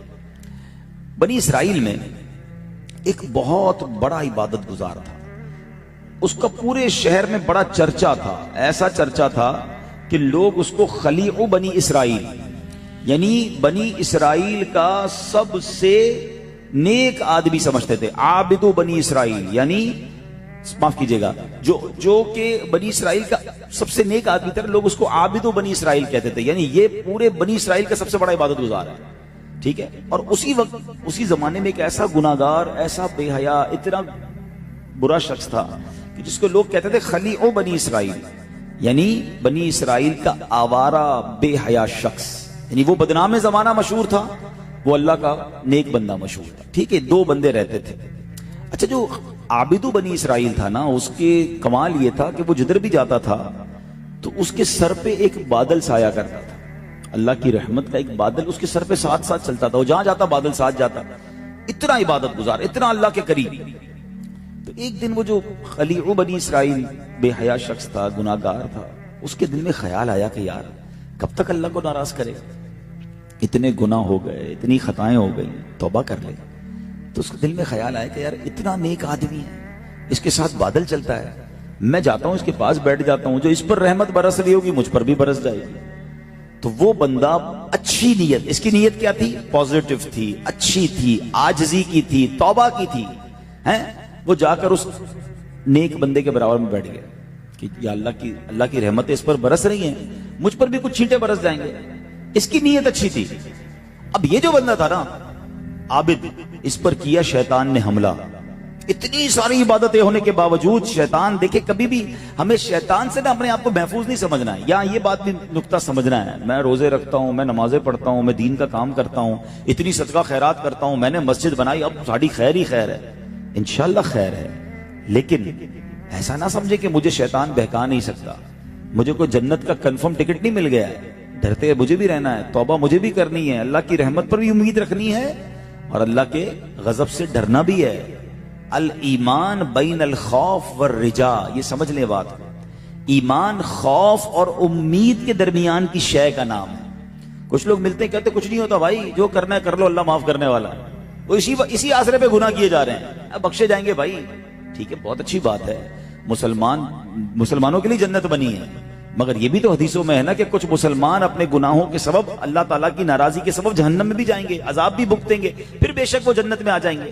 اچھا ایمان سلامت ہوگا تو جنت میں جائیں گے نا. ہمارے پاس تو یہ بھی گارنٹی نہیں ہے ایمان لے کر جائیں، تو ڈرنا تو پڑے گا. مگر اچھا اس طرح کے جو لوگ ہوتے ہیں نا کہ جناب کچھ نہیں ہوتا، اللہ معاف کرنے والا، وہ سارے گناہ کرتے ہیں، یہ بھی غلط ہے. اور کچھ لوگ اتنے مایوس ہو جاتے ہیں، کہتے ہیں یار اتنے گناہ ہماری تو بخشش ہی نہیں ہونی، یہ بھی غلط ہے. ہمیں اس کے درمیان رہنا ہے، شرمندہ بھی رہنا ہے، خوف زدہ بھی رہنا ہے، اور اللہ کی امید پر، رحمت پر نظر بھی رکھنی ہے. اللہ خود قرآن میں فرماتا ہے لا تقنطوا من رحمت اللہ، میرے بندوں میری رحمت سے مایوس نہیں ہونا. تو اب کیا ہوا کہ یہ بندہ جا کر ادھر بیٹھ گیا جو گناہگار تھا. نیکوکار کے دل پر شیطان نے کیا حملہ. وہ کہتا ہے یار میں اتنا نیک، اتنا پرہیزگار، اور یہ زمانے کا گناہگار میرے برابر میں، اس کی اوقات کے میرے پاس بیٹھے. کیا ہوا؟ منفی سوچ، نیگیٹو اپروچ اور تکبر نے دل پر حملہ کیا. اپنے آپ کو بڑا سمجھنے لگا. اس نے کہا بھائی تم ادھر کیا کر رہے ہو، کھڑے ہو جاؤ یہاں سے، تمہیں پتہ نہیں میں کون ہوں، اور تمہارے حوال کیسے، تم میرے پاس بیٹھو گے. اللہ اکبر. اب پتہ کیا ہوا کہ جو اس کی مثبت سوچ تھی نا، وہ جیسے ہی کھڑا ہوا، اللہ پاک نے اس زمانے کے نبی پر وحی بھیجی کہ ان دونوں سے کہہ دو کہ اپنے اعمال اب زیرو سے دوبارہ سے شروع کریں. اس کی اچھی سوچ، پازیٹو سوچ، عاجزی والی سوچ کی وجہ سے اللہ نے گناہگار کے سارے گناہ معاف کر دیے. اور اس نیکوکار، اس عبادت گزار جس کے سر پہ بادل سایہ کرتا تھا، بری سوچ کی وجہ سے، نیگیٹو اپروچ کی وجہ سے، تکبر کی وجہ سے اس کی ساری نیکیاں ختم کر دی گئیں. اس کو بھی کہو کہ اپنے اعمال کو اب دوبارہ سے شروع کر دے. اور پھر پتہ کیا ہوا کہ جو گناہگار کھڑا ہو کر گیا نا، تو رحمت کا جو بادل تھا وہ اس کے ساتھ چلنا شروع ہو گیا. یہ ایک واقعہ میں بہت کچھ سکھاتا ہے. اگر کچھ کر بھی لو نا تو اترانا نہیں ہے، تکبر نہیں کرنا، اپنے آپ کو کچھ سمجھنا نہیں ہے. ہمیں کچھ نہیں پتا ہماری عبادتیں مقبول ہوئی کہ نہیں، ہم نے روزے رکھ لیے تو سمجھے جناب ہم مقبول، یقیناً ہم اللہ سے امید رکھیں گے، مگر ہمیں پتا ہے ہمارے روزوں کا حال کیا ہے، ہماری عبادتوں کا حال کیا ہے. نماز پڑھتے ہیں تو خیال کہیں اور ہوتا ہے. روزہ صرف بھوکے پیاسے رہنے کا تو نام نہیں ہے نا. روزہ تو آنکھوں کا بھی روزہ ہے. آنکھیں حرام سے بچی ہوئی ہیں، زبان حرام سے بچی ہوئی ہے، کان حرام سے بچے ہوئے ہیں. وہ سارے حرام کام بھی چل رہے ہیں، غلطیاں بھی چل رہے ہیں، اور کہتے ہیں میں روزے سے ہوں. روایتوں میں آتا ہے کہ اگر جو بندہ گناہ کرے، روزہ رکھ کر بھی گناہ کرے، تو اللہ پاک کو اس کا بھوکا پیاسا رہنے کی ضرورت نہیں ہے. ہاں ایسا یاد رکھیے گا، گناہ کے ساتھ نہیں. اور پھر میں نے کہا نا ہمیں بعض اوقات، اچھا پھر ہم بعض اوقات اللہ سے مایوس ہو جاتے ہیں، ہم اپنی زندگی سے مایوس ہو جاتے ہیں. یار میں تو جو کام کرتا ہوں غلط ہو جاتا ہے، میں کامیاب ہی نہیں ہو رہا ہوتا. ہمیں نہیں پتا کہ جو میری ناکامی ہے، یا مجھے جو ٹھوکر لگی ہے، یا جناب جو مجھے اچیو نہیں ہو رہا ہے، جس کے لیے میں تڑپ رہا ہوں، اس کے پیچھے کیا نعمت چھپی ہوئی ہے، اس کے پیچھے نہ جانے کون سی کامیابی ہے، کون سا میرے لیے ثواب رکھا ہوا ہے. ہم کیوں ہمت ہار جاتے ہیں؟ ہم اللہ پر بھروسہ تو رکھے نا. اور ایک بات یاد رکھیں، ہر ناکامی کے پیچھے ایکچولی کامیابی ہوتی ہے. میں آپ کو اس کے ایک اور واقعے سے سمجھاتا ہوں. ایک سائنسدان تھا، وہ جس نے بجلی کا بلب ایجاد کیا، یہ اس کا واقعہ ہے کہ وہ تجربے کر رہا تھا. ہر بار تجربہ کرتا ناکام ہو جاتا، بلب جلتا ہی نہیں تھا، بلب بنتا ہی نہیں تھا. 1000 بار اس نے ایکسپیرینس کیا اور 1000 بار اس سے بلب نہ بنے، تجربہ فیل ہو جائے. ٹھیک ہے، تو پھر کیا ہوا؟ اس کے شاگرد مایوس ہونے لگے، کہتے یار 1000 تجربے ہو گئے، ہر تجربے میں ناکامی ہے، تو یہ تو بڑا غلط ہو رہا ہے. سائنسدان کہتا ہے تمہیں پتہ نہیں ہے، مجھے ہر ناکامی سے فائدہ یہ ہوا کہ مجھے 1000 طریقے پتہ چل گئے کہ جس پر چل کر کامیابی نہیں ملے گی. بات پتہ کی ہے نا کہ یہ کامیابی کا راستہ نہیں ہے. میرا کام خراب ہوا تو مجھے یہ تو پتہ چل گیا کہ آئندہ ادھر نہیں چلنا ہے، تو یہ تو میرے تجربات پہ اضافہ ہو رہا ہے. میں ہر وہ دروازہ بند کرتا جا رہا ہوں جس پہ مجھے ناکامی مل رہی ہے، مجھے کبھی نہ کبھی کامیابی کا دروازہ ملے گا. اور ایسا ہی ہوا کہ بعد میں اس نے بلب کو ایجاد کر لیا. ہم 4-5 ٹھوکر لگنے کے بعد کہتے ہیں اب یہ کام ہوگا ہی نہیں. ایسا نہیں ہوتا، محنت کرنی پڑتی ہے، کوشش کرنی پڑتی ہے، اور اللہ پاک کی رحمت پر امید رکھیں، پازیٹیو رہیں. ہمیں بعض اوقات لوگ اللہ سے بدگمان ہو جاتے ہیں، معاذ اللہ، ایسا کبھی بھی نہیں ہونا چاہیے. رب کے بارے میں ہمیں ہمیشہ اچھا گمان رکھنا چاہیے. ایک بات یاد رکھیں کہ اللہ کے حبیب علیہ الصلوۃ والسلام فرماتے ہیں، اور یہ اللہ کریم کی طرف سے بھی فرمان ہے کہ میں اپنے بندے کے لیے ایسا ہی ہوتا ہوں جیسا وہ اپنے گمان میں میرے لیے سوچتا ہے. کہ جو میرے لیے گمان رکھتا ہے، جو اللہ کے لیے اچھا گمان رکھتا ہے، اس کے لیے اچھا ہو جاتا ہے. کچھ لوگ اللہ سے ہی بدگمانی کر رہے ہوتے ہیں، یار میرا کوئی کام ہی نہیں کرتا اللہ، معاذ اللہ، میری دعائیں قبول نہیں ہوتی، میرے ساتھ پتہ نہیں برا ہی ہوتا ہے. نہیں، ارے رب سے اچھی امید نہیں رکھو گے تو کس سے اچھی امید رکھو گے؟ رب نے کیا کچھ ہمیں نہیں دیا. اب اس پہ ایک پازیٹیو سوچ کا میں آپ کو ایک پوائنٹ دیتا ہوں. بعض اوقات کیا ہوتا ہے، ہم رو رہے ہوتے ہیں، یا اللہ گھر دے دے، یا اللہ نوکری دے دے، یا اللہ مجھے جو ہے نا وہ پیسے دے دے، یا اللہ میری بیماری دور کر دے. مسئلہ حل نہیں ہو رہا ہوتا. جیسے ہی حل نہیں ہوتا نا تو ہمارا دل مایوسی کی طرف جاتا ہے کہ پتہ نہیں یہ تو میری مطلب اللہ کی طرف سے سنی نہیں جا رہی ہے. اور ماد اللہ بندہ بعض اوقات دعا کرنا چھوڑ دیتا ہے، بعض اوقات اللہ کے قریب ہونا چھوڑ دیتا ہے اور بری باتیں کرنا شروع کرتا ہے. کبھی کبھی کفریہ کلمات بھی لوگ کہہ دیتے ہیں. اب میں آپ کو اس کو ایک ایگزامپل کے ذریعے سمجھاتا ہوں.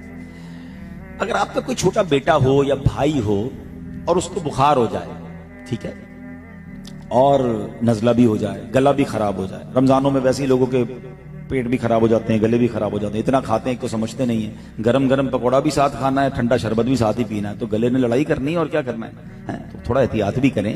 رمضان کے بعد بھی زندگی ہے اور ختم نہیں ہو جائے گا کھانا، تو اتنی جو نا جلدی نہ بچایا کریں. بہرحال کسی کا گلا خراب ہو گیا، آپ کا بچہ ہے، بچی ہے، اور اب وہ رو رہی ہے کہ ابو میں نے آئس کریم کھانی ہے، میں نے ٹھنڈا شربت پینا ہے، ٹھیک ہے. اب مجھے آپ یہ بتائیں کہ کیا آپ اسے وہ ٹھنڈا شربت یا پانی پلائیں گے یا نہیں پلائیں گے؟ نہیں پلائیں گے، ٹھیک ہے. تو جب نہیں پلائیں گے تو مجھے یہ بتائیں کہ آپ کا ایک اور دوست جو ہے وہ آپ کے ساتھ بیٹھا ہو اور وہ کہے کہ یار کیسے ظالم باپ ہو، بچہ رو رہا ہے، شربت پلا دو یار، آئس کریم کھلا دو، کیا ہو گیا؟ تو آپ اس کو کیا جواب دیں گے؟ آپ جواب دیں گے کہ میں والد ہوں، مجھے پتا ہے کہ بچے کو کب کیا دینا ہے. ایسا ہی ہے نا. ابھی یہ بے شک رو رہا ہے، اس کو رونے دو. اگر میں نے اس کو آئس کریم کھلا دی، ٹھنڈا شربت پلایا، یہ اور بیمار ہو جائے گا. ایسا ہی ہے نا، ایسا ہی ہوتا رہتا ہے ہمارے گھر میں. اب ذرا غور سے میرا جملہ سننا، آپ کے بہت سارے پرابلم سالو ہو جائیں گے. میرا جملہ یہ ہے کہ تم والد ہو، تمہیں پتا ہے بچے کو کب کیا دینا ہے. میرے خالق کو نہیں پتا مجھے کب کیا دینا ہے. میں رو رہا ہوں، اللہ اکبر یا رسول اللہ. اگر یہ بات سمجھ آ جائے نا، میں یقین کریں آپ کا جب بھی کوئی کام نہیں ہوگا نا، تکلیف ہوتی ہے. ہم انسان ہیں، ہم ہیومن بینگز ہیں، واقعی تکلیف ہوتی ہے یار. اتنی دعائیں، اتنی کوشش، نہیں ہوا. لیکن نہیں ہوا نا تو امید رکھو میرے رب نے بہترین فیصلہ کیا ہوگا، یہی میرے لیے اچھا ہوگا. اس کے پیچھے کوئی بڑا راز ہوگا، اس کے پیچھے کوئی بڑی نعمت ہے. فَإِنَّ مَعَ الْعُسْرِ يُسْرًا، قرآن میں اس نے کہا ہے ہر تنگی کے بعد راحت ہے. ارے آنے والی یہ راحت انتظار تو کرو نا. تمہیں رب سے ہی بھروسہ اٹھ گیا، تمہاری ایک پکار نہیں سنی گئی، تمہاری ایک آرزو پوری نہیں ہوئی، تمہاری ایک التجا پوری نہیں ہوئی. وہ رب جو تمہیں بچپن سے نواز رہا ہے، کتنا نوازا. اگر آج نہیں دیا تو بہتری ہوگی. ارے ماں باپ میری بہتری سوچتے ہیں، وہ تو میری ماں سے کئی گنا زیادہ پیار کرنے والا ہے. اللہ سے ہی بدگمان ہو جاتے ہیں. نہ کریں، پازیٹیو رہیں. اور کیا خوبصورت ہمیں سمجھنا ہوگا. اچھا پھر دعاؤں میں اب یہ کچھ ماں باپ سے بات کر لو. بعض اوقات ماں باپ بچوں سے کس طرح بدگمان ہو جاتے ہیں. بچوں نے کوئی غلطی کی تو ماں باپ بددعائیں دے دیتے ہیں، ایسے جملے کہہ دیتے ہیں. ہمیں نہیں پتا ہوتا وہ قبولیت کی گھڑیاں ہیں. دعاؤں میں بھی احتیاط کرنی ہے، اچھی باتیں ہی زبان سے نکالنی چاہیے. ایک ماں کا دردناک واقعہ، اس کا جوان بیٹا تھا، ماں بڑی نیک تھی، وہ ماں کے ساتھ اس نے سلوک بھی کرتا تھا، اچھی تعلیم بھی اس نے حاصل کی، کام کاج بھی کرتا، والد کا ہاتھ بھی بٹاتا، ماں باپ اپنے بیٹے سے بڑے خوش تھے۔ اب وہاں ایک پرانی عمارت تھی، اسے گرا کر دوبارہ تعمیر کرنا چاہتے تھے۔ ایک روز بیٹا وہاں کام کا جائزہ لینے گیا، عمارت پرانی تھی، اچانک ایک دیوار اس نوجوان پر گری، اس کی ایک چیخ بلند ہوئی۔ جب جلدی جلدی ملبہ ہٹایا گیا، لڑکے کو نکال کر ہاسپٹل لے گئے تو بیٹے کا ناز اٹھانے والی ماں کو جب پتا چلا تو اس پر قیامت ٹوٹ پڑی، دل سختے میں آ گیا کہ پتہ یہ چلا کہ ماں نے جو ہے وہ اس بچے کے پورے جسم کی ہڈیاں ٹوٹ گئی تھی۔ تو ماں کیا کہتی ہے کہ اس کو ایک یاد آئی بچپن میں کہ یہ بچہ پہلے جب چھوٹا تھا گھر میں کھیل رہا تھا، گھر میں شیشے کا ایک ڈیکوریشن کا پیس تھا، وہ اس کے ہاتھ سے گر گیا۔ تو اس ٹوٹنے کی آواز پر ماں دوڑتی بھی آئی اور قیمتی ڈیکوریشن پیس دیکھ کر کہتی ہے اللہ کرے تجھ پر دیوار گرے اور تیری ساری ہڈیاں ٹوٹ جائیں۔ اب ماں کہتی میں نے بچپن میں اس کو یہ کہا تھا، آج اللہ نے مجھے میری آنکھوں کے سامنے دکھا دیا۔ تو اگر مجھے ماں باپ سن رہے ہیں نا، بچے آپ ہی کے ہیں، ہو جاتی ہے غلطی، ایسی جملے نہ نکالا کرو۔ اچھا میرے بچے کو میں نے برا کہا، بعد میں اس کے ساتھ کچھ ہوا تو تکلیف تو آپ ہی کو ہوگی نا، سب سے زیادہ تکلیف بھی ماں باپ کو ہوتی ہے۔ تجھے کیڑے پڑے، تو برباد ہو جائے، تو کبھی ترقی نہ کرے، ہیں تو یہ نہ کہا کریں، دل دکھتا ہے لیکن زبان سے ایسے الفاظ ادا نہیں کرنے، پازیٹو سوچیں۔ ایک بزرگ کا میں واقعہ سناؤں، بس پھر انشاءاللہ بیان ختم کرتے ہیں۔ دیکھیں اللہ والے کیسی دعا دیتے تھے، آئے ہائے، حضرت ذوالنون مصری۔ آپ کے ذہن میں آ رہا ہوگا کہ یار بچے تنگ کریں یا کوئی تنگ کرے تو پھر کیا کریں، دعا کیسے دیں، تنگ کر رہے ہیں اس لیے تو بد دعا نکلی ہے، اب کیا کریں۔ سنیے، حضرت ذوالنون مصری ایک بار کہیں کشتی میں جا رہے تھے، تو اپنے مرید، آپ کے مرید بھی ساتھ تھے، تو سامنے سے ایک کشتی آئی اور اس کشتی میں لوگ گانے بجا رہے تھے اور ایک ہنگامہ اٹھا رکھا تھا۔ تو حضرت ذوالنون مصری کے مریدوں نے کہا کہ حضور دعا کریں کہ کتنے منحوس لوگ ہیں، گانے باجے کر رہے ہیں، اللہ ان کو کشتی سمیت غرق کر دے۔ ان کے مریدوں نے کہا حضرت ان کے لیے بد دعا کریں، ہماری عبادت میں بھی خلل ڈال رہے ہیں، شراب بھی پی رہے ہیں، گانے باجے بھی گا رہے ہیں، ہمیں بھی تکلیف دے رہے ہیں، دعا کریں غرق ہو جائیں۔ ایسے بہت سارے لوگ ہوتے جو ایسی دعائیں کر رہے ہوتے ہیں، برباد ہو جائے، فلاں غرق ہو جائے، کیوں کرنا ہے بھائی؟ اللہ والوں نے دیکھو دعا کیسی دی۔ آپ پتہ کیا کہتے ہیں، ہاتھ اٹھائے اور کہتے ہیں یا اللہ جس طرح انہیں دنیا میں خوشیاں عطا فرمائی ہیں نا، ان کو آخرت میں بھی خوشیاں عطا فرما۔ مرید حیران، شراب پی رہے ہیں، ناچ گانا کر رہے ہیں اور آپ ان کو دعا دے رہے ہیں کہ یہ آخرت میں بھی خوش رہیں۔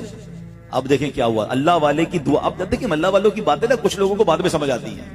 اب ہوا کیا، تھوڑی دیر ہوئی تو مرید تو حیران ہوئے، لیکن جب وہ کشتی قریب آئی، جب انہوں نے دیکھا کہ حضرت ذوالنون مصری کشتی میں ہیں، آپ فوراً آئے، انہوں نے توبہ کی، اپنے موسیقی کے آلات توڑے اور توبہ کی، حضور معاف کر دیں ہم سے غلطی ہو گئی، اللہ سے توبہ کی۔ تو حضرت ذوالنون مصری نے فرمایا کہ آخرت کی خوشیوں کی دعا کی تھی نا، وہ خوشیاں توبہ سے ملتی ہیں نا، اللہ نے ان کو توبہ دے دی، اب یہ وہاں بھی خوش رہیں گے۔ کیا خوبصورت بات ہے بھائی، آپ نے گناہ سے نفرت کرنی ہے، گناہگار سے نفرت نہیں کرنی ہے۔ کچھ لوگ کسی گناہگار کو دیکھ کر اتنی نفرت کرتے ہیں کہ اچھا اگر آپ نے گناہگار سے نفرت شروع کر دی، وہ نیک کب بنے گا، اس کی اصلاح کیسے ہوگی؟ اگر دین کا کام بھی کرنا ہے تو دعا کریں کہ اللہ اس کی عادت نکل جائے، میرا یہ بھائی اچھا دیندار بن جائے، اللہ اس کو بری عادت ہے، یعنی ہم پازیٹو کیوں دعا نہیں کرتے؟ تو بہرحال ٹائم چونکہ تھوڑا ہے، ورنہ اس موضوع پر بہت بات ہو سکتی ہے، لیکن آپ غور کر لیں، میں نے 2-3 واقعات اور ان باتوں سے سمجھایا کہ آلویز بی پازیٹو۔ اچھا جب آپ پازیٹو رہتے ہیں نا تو آپ بڑے سکون میں بھی رہتے ہیں۔ جو بدگمانی کرنے والا، جو لوگوں کے لیے نیگیٹو سوچنے والا ہوتا ہے نا، وہ خود بھی ٹینشن میں رہتا ہے۔ ایک جملہ آج یاد کر لو، یاد کر کے دہراتے بھی رہنا، سب کا بھلا سب کی خیر۔ ذرا دہرائیے، سب کا بھلا سب کی خیر، سب کے بھلے میں اپنی خیر۔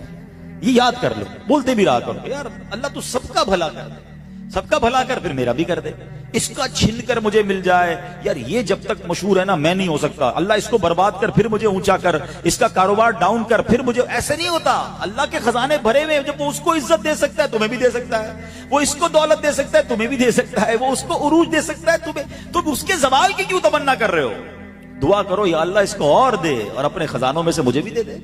پازیٹو رہے نا، انجوائے کریں، کسی کی خوشی ملے خوش ہو جائیں، ارے ماشاءاللہ اللہ نے ترقی دی، اللہ اور نوازے، اچھا نئی گاڑی اللہ اور برکت دے، نیا گھر اللہ اور برکت دے، اچھا مدینے جا رہے ہیں اللہ اور، کیوں دل پر تکلیف ہوتی ہے یار کسی کی خوشی سن کر؟ میرے رب نے دیا نا، اسی سے تم بھی مانگ لو، اس سے مانگتے نہیں، اس کا چھیننے کی تمنا ہے، یہ عجیب۔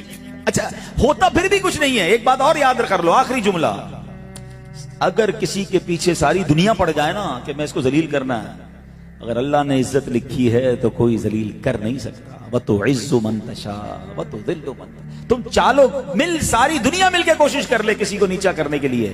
رب نے عروج لکھا ہے, کوئی نیچا نہیں کر سکتا. اور اگر ساری دنیا کسی کو اٹھانے کی کوشش کرے, اور اگر اللہ نے ذلت لکھی ہے نا, اس کو ذلیل ہونے سے بھی کوئی نہیں بچا سکتا. ڈرو اللہ سے کہ اللہ اپنے کرم کے خزانوں سے عطا فرما. تو یہ ہے ماہ رمضان ہمیں پازیٹیو تھنکنگ دیتا ہے. بہرحال ایسی پیاری باتیں دعوت اسلامی کے ماحول میں سیکھی اور سکھائی جاتی ہیں. اس ماحول سے وابستہ رہیں, دعوت اسلامی کے اجتماعات میں آتے رہیں, مدنی چینل پر مدنی مذاکرے دیکھیں تو انشاءاللہ اس سے اور سیکھنے کو ملے گا. یہ مہینہ ماہ سخاوت بھی ہے, اللہ کی راہ میں خوب خرچ کریں. بالخصوص طاق راتوں میں تو خود کچھ نہ کچھ ہر طاق رات کو خرچ کریں, تاکہ اگر کوئی بھی رات طاق رات ہوگی تو یہ خرچ بھی 1000 مہینوں سے بہتر ہو جائے گا. آج بھی انشاءاللہ طاق رات ہے, نوافل بھی پڑھیں, صلاۃ و تسبیح پڑھیں, ہو سکے تو تلاوت کریں, اللہ کی راہ میں خرچ کریں, عبادت کریں, دعائیں کریں. یہ راتیں بڑی مبارک ہیں, انہی میں سے کوئی رات لیلۃ القدر ہے.